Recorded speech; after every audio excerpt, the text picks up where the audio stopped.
एक व्यापारी था, किसी कारणवश उसका बिजनेस पूरी तरीके से डूब गया और वो पूरी तरीके से हताश हो गया। वह अपने जीवन में बुरी तरह से थक चुका था। एक दिन परेशान होकर वह जंगल में गया और काफी देर वहां अकेला बैठा रहा। कुछ सोचकर भगवान से बोला, मैं हार चुका हूँ, मुझे कोई एक वजह बताइए कि मैं क्यों ना हताश हूँ। मेरा सब कुछ खत्म हो चुका था। भगवान ने जवाब दिया, तुम जंगल में इस घास और बांस के पेड़ को देखो।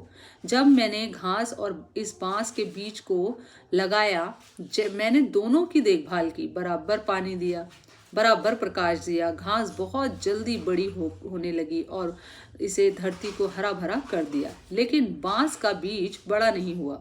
लेकिन मैंने बांस के लिए अपनी हिम्मत नहीं हारी। दूसरे साल घास और घनी हो गई, उस पर झाड़ियां आने लगी, लेकिन बांस का कोई बीज वैसा भी नहीं उगा, वो वैसा का वैसा ही रहा। लेकिन मैंने फिर भी बांस के बीज के लिए हिम्मत नहीं हारी। तीसरे साल भी बांस के बीज में कोई वृद्धि नहीं हुई, लेकिन मित्र, मैंने फिर भी हिम्मत नहीं हारी।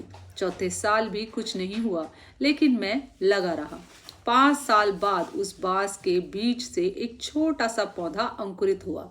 घास की तुलना में यह बहुत छोटा और कमजोर था, लेकिन केवल 6 महीने बाद यह छोटा सा पौधा 100 फीट लंबा हो गया। मैंने बांस की जड़ को इतना बड़ा करने के लिए 5 साल का समय लगाया। इन 5 वर्षों में इसकी जड़ इतनी मजबूत हो गई कि 100 फीट ऊंचे बांस को संभाल लिया।